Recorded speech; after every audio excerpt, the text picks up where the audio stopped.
of a general, if not a brigadier. Maybe he would be a brigadier general in rank in the army of the king of Aram. This is the kind of officer that you call a 5-star general with numerous accolades on him. If he put on his regalia, his official regalia, he would be full of medals on his chest. He would be sparkling and glittering with medals symbolizing the victories that he had obtained in the warfare. Friends, this was no ordinary soldier. He was a great soldier. He was a powerful soldier. He was a victorious soldier. He was a valiant soldier. He was the kind of soldier that would be honored. However, the Bible says he had only one but. And that one but that he had in his life negated all the other qualities, and they became like rubbish. The Bible says, but he had leprosy. And friends, this made all the difference in his life and messed up everything else that was in the life of Naaman. Yes, he was a commander, but a useless commander. Yes, he was a great man, but a useless great man. Yes, he was highly regarded, but a useless, highly regarded man. Yes, the Lord had granted victory to him, but all that was now useless because of the one but in his life. He was a valiant soldier, the Bible says, but he was a useless, valiant soldier, good, but good for nothing, because he had leprosy. The question is, what is the but in your life today?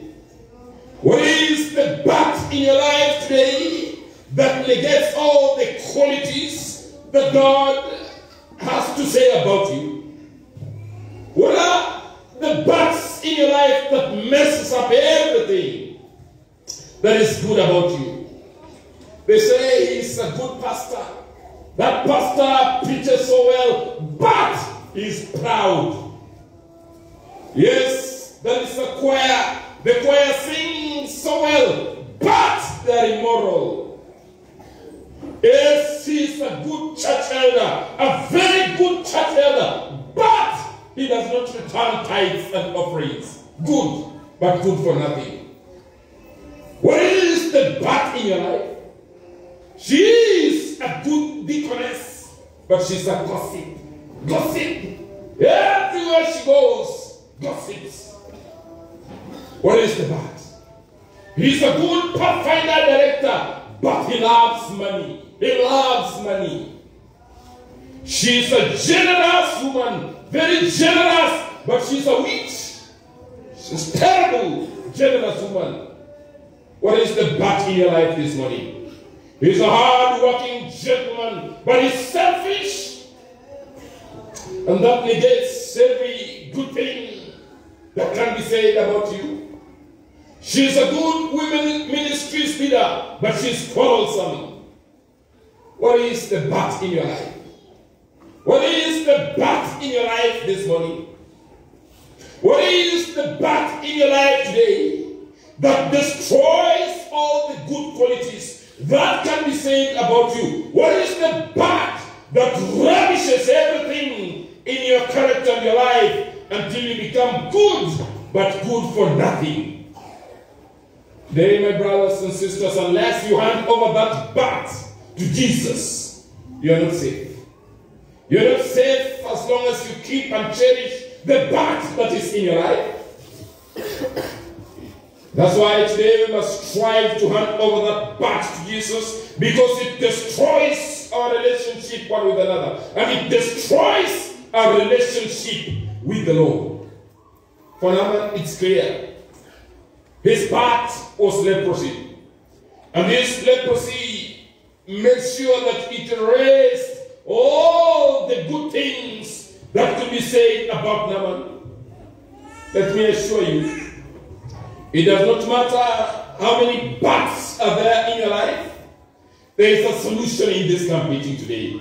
Praise the Lord. Does not matter how long you've stayed with the buts in your life. God has a solution for all the buts in this camp meeting in your life. We have a solution. And if Naaman would only say, I will go, following the leading of the Holy Spirit, all the buts in his life would be gone. All the buts in his life would melt away.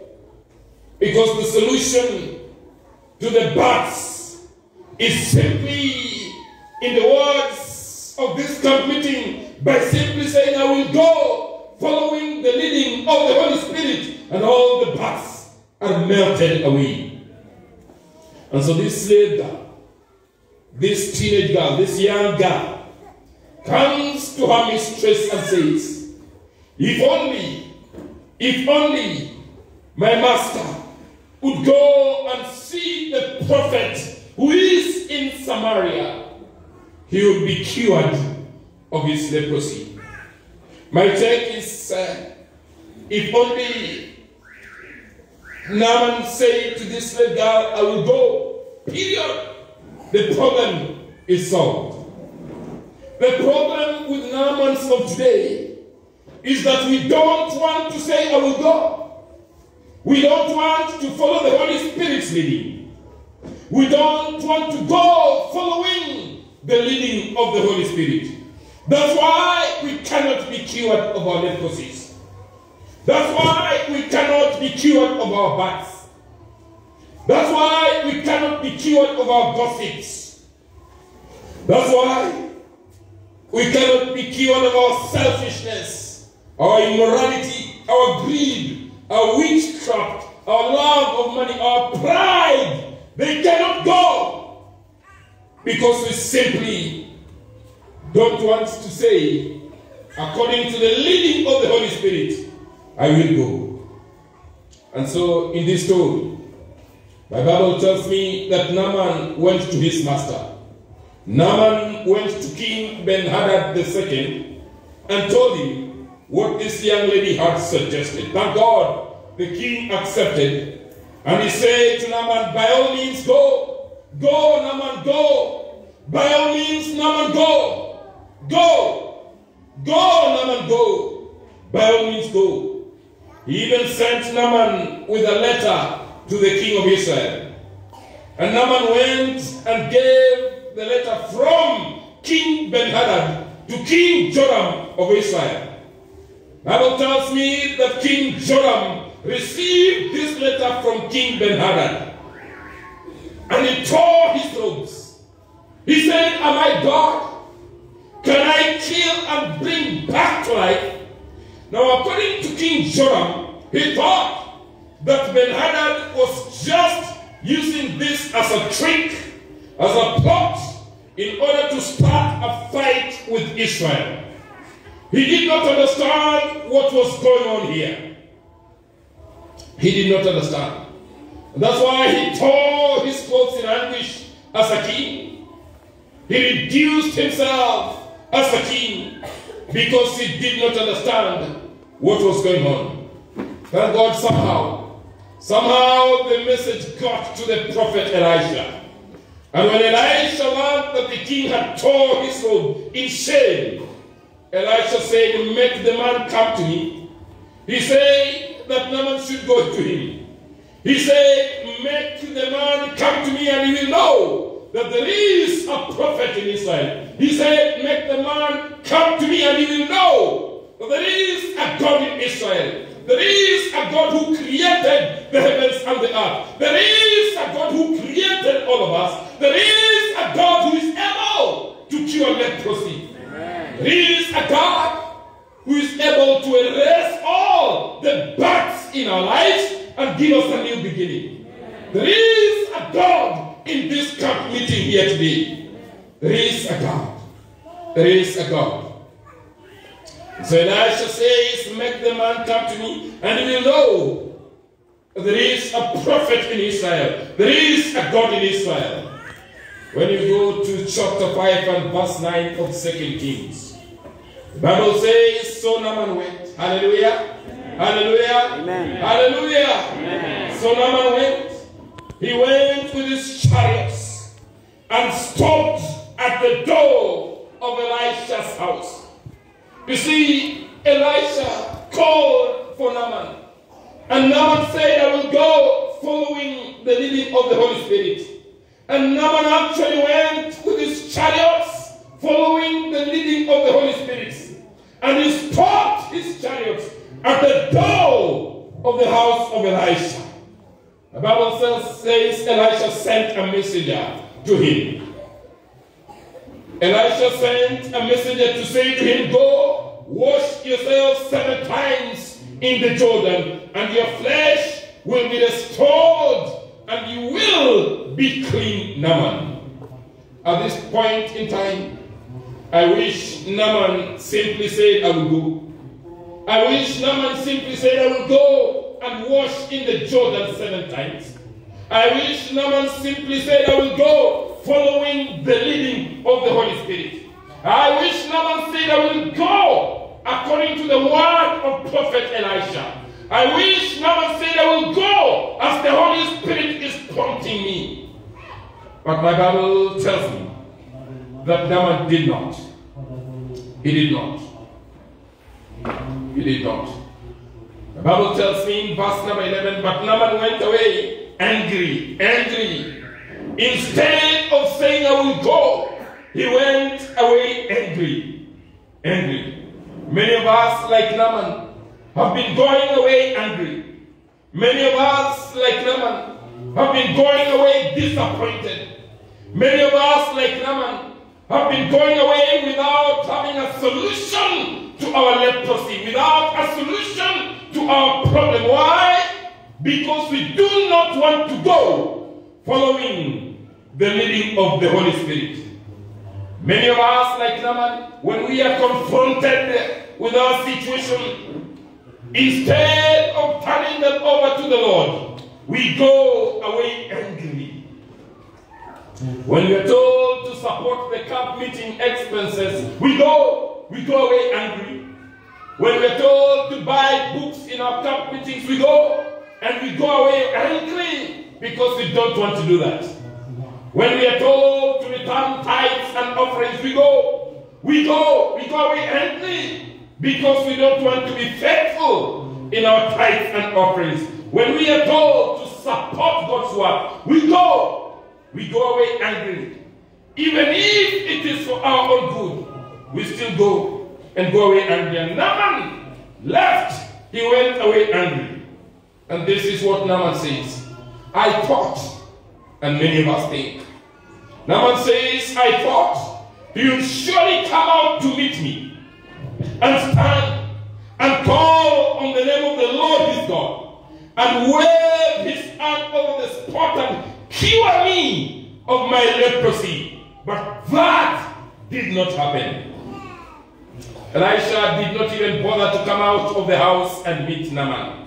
He sent his servant, probably Gehazi here, to pass the message to Naaman and to tell Naaman to go and wash in the river Jordan 7 times.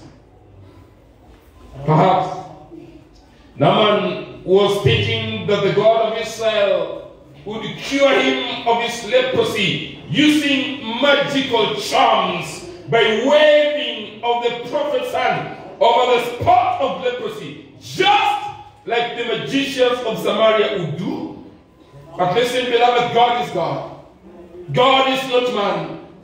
God cannot be compared to any. He cannot be compared to magicians. He does things his way, not our way. And so Elisha does not come out.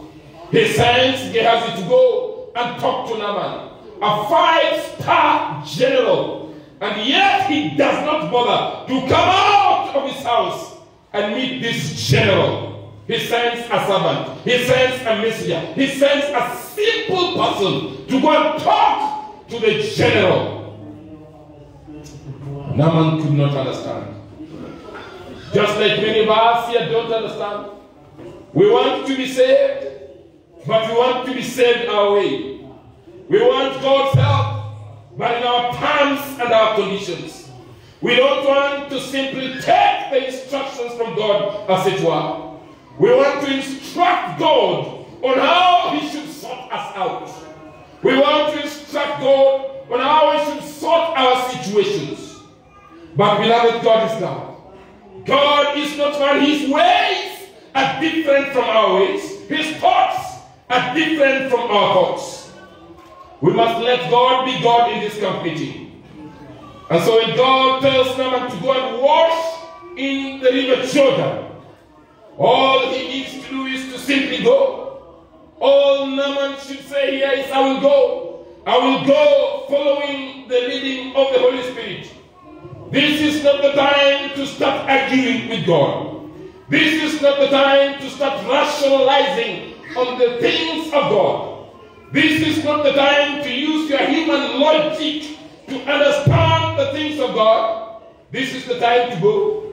This is the time, Naaman, to go. Go, Naaman, go. Naaman, go, following the leading of the Holy Spirit. This is the time to go. Naaman thinks about the rivers of Damascus. He thinks about Abana. He thinks about Papa, the rivers of Damascus, and he says, are they not better than the waters of Israel? Couldn't I wash in them and be cleansed? And so the Bible says he turned and went off angry. You see, River Abana was called by the Greeks the Golden River. It did flow with fresh water from the lovely mountains of Lebanon through the city of Damascus, and it was such a beautiful river, Abana. The river Papa was equally beautiful. It flowed from Mount Ammon towards the southern part of Damascus with fresh, cool waters to the south of the city of Damascus. Both rivers had fresh, lovely, clean waters and were admirable as they crossed through the city of Damascus with their fresh water supply. And so Naaman compared the rivers of Damascus with the dirty, murky waters of the river Jordan. And he said to himself, instead of the prophet of God telling me to go and wash in the river Jordan, he should have told me to go and shower in the river Abana. He should have told me to go and bathe in the river Papa, and I will be cleansed of my leprosy. Why does he tell me to go and sink in the dirty rivers of Jordan? The Bible says he turned and went off in rage. He was angry at the message from the prophet of God. He was angry at the message of the Holy Spirit. He was angry at the message that came from the living God himself. Thank God. Thank God for Naaman's servants who intervened. Thank God for the intervention of Naaman's servants. The servants went to him and addressed him with respect. They called him my father. What a lovely, respectful name. They said, my father, if the prophet had told you to do something great, would you not have done it, Naaman? How much more then when they tell you, go, wash, and be cleansed? The men pleaded with him. They asked him to follow the leading of the Holy Spirit. They said to him, Naaman, go. Naaman, go to the river Jordan. Naaman, go and be cleansed of your leprosy. Naaman, go as the Holy Spirit instructs you. This man told Naaman, listen, he's asking you something simple. If he had asked you to present silver and gold, would you not have done it, Naaman? All the prophet of God is telling you, all the Holy Spirit of God is telling you, Naaman, go, Naaman, go, wash yourself in the river Jordan, and your past will be cleansed, your blood will be washed, your leprosy will go. Naaman, go, Naaman, go. The servants pleaded with him. Naaman, go. the Holy Spirit is still pleading today. The Holy Spirit is still talking to someone today, just like he talked with Naaman in the past. And the Holy Spirit is talking to the Naaman of today. Naaman, go. Naaman, go and wash in the river Jordan. Naaman, go and be cleansed of your leprosy. Naaman, go and follow the leading of the Holy Spirit. And when the Spirit of the Lord touched his heart, Naaman consented. Naaman consented. He says, I will go. He said, I will go, following the leading of the Holy Spirit. I have learned one lesson from this story of Naaman. Listen to me. I've learned that when God wants to save you, he can use a little girl. God is not man. God can use a servant. You know, some of us wait to be convinced by a very important person. Don't wait. Don't wait for the message of the chief guest of the camp. I have learned God can use a second, third, or even a fifth or a 10th guest to save you. You never know how God saves. He does not depend on the first guest. God can use a simple message from the choir. Just a simple message. God can even use the choristers in a camp meeting. God can use the pathfinders marching as they raise the flag just for your salvation. God is not limited. God is not limited to anybody. You don't have to wait for a guest from the general conference, a guest from the division, a guest from the union. No, God is God. And God can use anybody to touch your soul with the message of the living God. And today, Naaman has received his message from simple people, just a little girl, and just his mere servants. And they told him a clear message.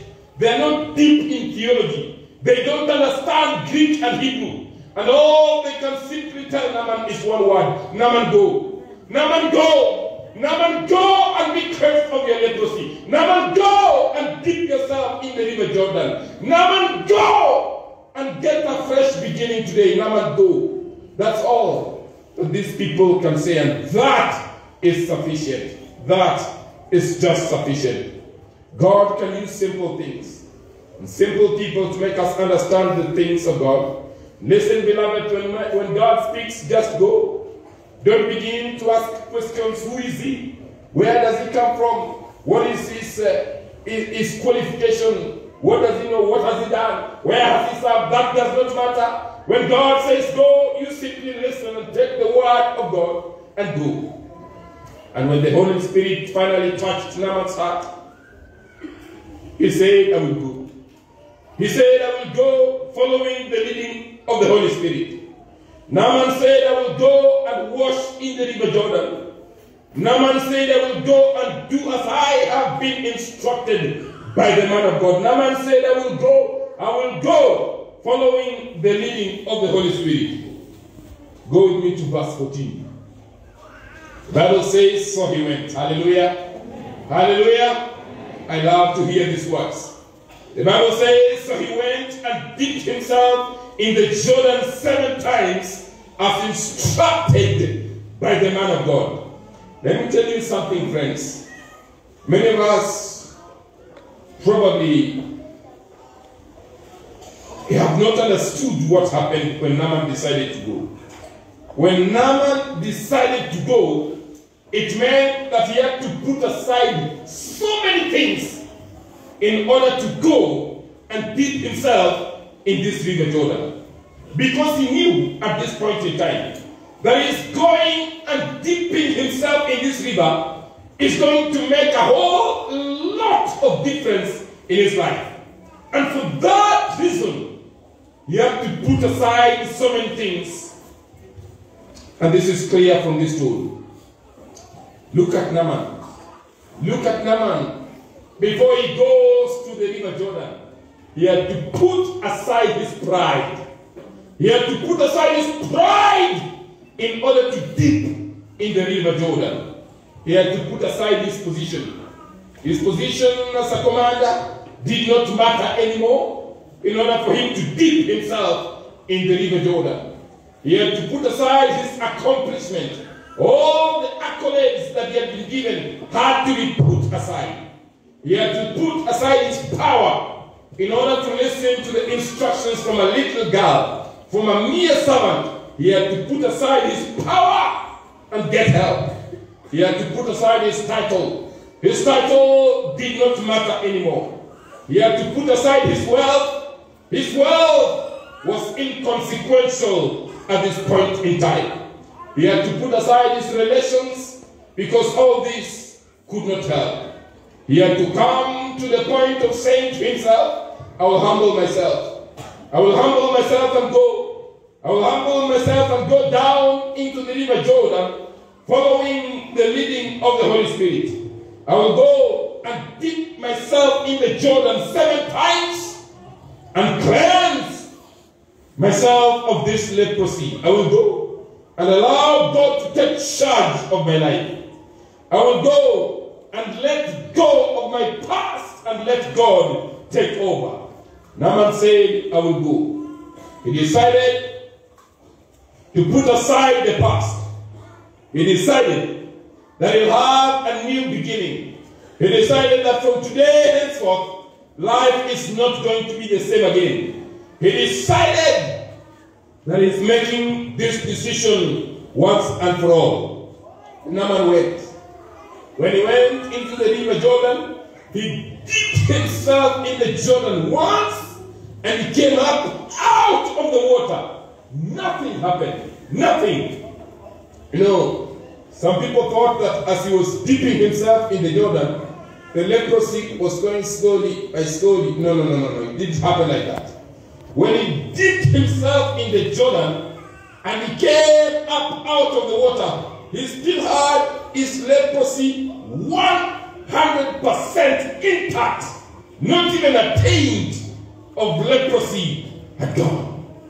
But Naaman has to gather courage. He has to dip himself the second time. And he goes into the water. And he sinks into the dirty waters of the river Jordan. And Naaman comes up out of the waters of the river Jordan. He has dipped himself 2 times. Nothing, not even a dot of leprosy is gone. All of it is still intact on his face. But he has to go because the man of God has said, the prophet of God has given this instruction. The Holy Spirit has moved in his heart. He has to dip himself a 3rd time. And he gathers courage and goes into the dirty waters a 3rd time. Sinks deep into the water.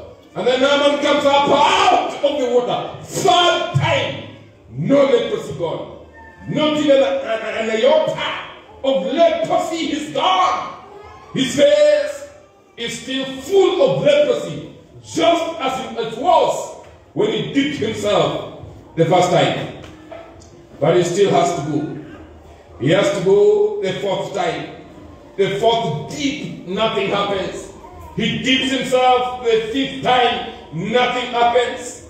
He dips himself into the waters the 6th time, nothing happens. The leprosy on his head is just as the same as when he dipped himself the 1st time. But here Naaman has decided. He has decided that he's going to walk this path by faith. He has decided that it's the Holy Spirit leading. It is not according to his will. He has decided when you follow God, you follow God fully without looking to the left or to the right. He has decided and made this resolution that I will go. I will go following the leading of the Holy Spirit. By this time, Naaman has realized that God's blessing is only found in trustful obedience, and nothing is going to distract him. 50, 40, 60, and leprosy is still intact. But he must dip himself. He must immerse himself the 2nd time. And so he gathers all the courage. He gathers all the faith that he can and connects his faith to the faithfulness of God and plunges into the 7th deep according to the leading of the Holy Spirit. And when Naaman comes up out of the water the 7th time, His flesh is restored. Hallelujah. Amen. His flesh becomes smooth like that of a young boy. Naaman is not the same again. He will never be the same again. No more leprosy. No more bugs. No more pride. No more selfishness. No more ego. All these things are gone because Christ has taken over and his life is not the same again. Today, my brothers and sisters, some of us need a fresh beginning. Today, many of us need to be empowered by the Spirit of the living God. The devil has bombarded us with many issues of different kinds. Like Naaman, we need to go. Like Naaman, we need to go and wash in the river Jordan. Like Naaman, we need to go and get a fresh start. Like Naaman, we need to go and submit ourselves to the Lord one more time. Like Naaman, we need to be cured of our leprosy. Like Naaman, the only way is to listen to God in trustful obedience and go. We must come to the point like Naaman, where we can say, I will go, following the leading of the Holy Spirit. This is the point at which Naaman came. Everything else did not matter anymore, except what the Spirit of the Lord told him. And that's why he said, I will go. Friends, I don't know what kind of leprosy is troubling you. I don't know what kind of bat has been bothering you in your life. But I know that today in this camp meeting, God has a solution to all the leprosies, all the bats that are in this place. The solution is found in God. It could be some sickness that has troubled you. Maybe it has even troubled you for a long time. It could be some financial difficulty. You're praying over it and your budget just can't balance. You tried and you cannot make ends meet.